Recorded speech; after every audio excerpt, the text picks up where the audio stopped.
હવામાન વિભાગની આગાહી વચ્ચે સાંજ થતા બોટાદના વાતાવરણમાં પલટો। રાણપુર તાલુકાના અલગ અલગ વિસ્તારમાં હળવાથી ભારે ઝાપટા, પાળિયાદમાં કરા સાથે વરસાદ, ઉનાળુ પાકને નુકસાનની ભીતિ।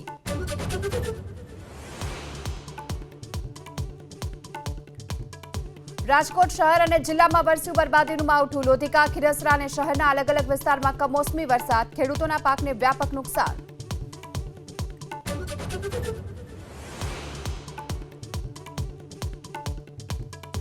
વાપી જીઆઈડીસીની હેમા ડાયકેમ કંપનીમાં ટેસ્ટિંગ દરમિયાન બ્લાસ્ટ, સદનસીબે કોઈ જાનહાનિ નહીં। બ્લાસ્ટના પ્રચંડ અવાજથી જીઆઈડીસી વિસ્તારમાં મચી દોડધામ।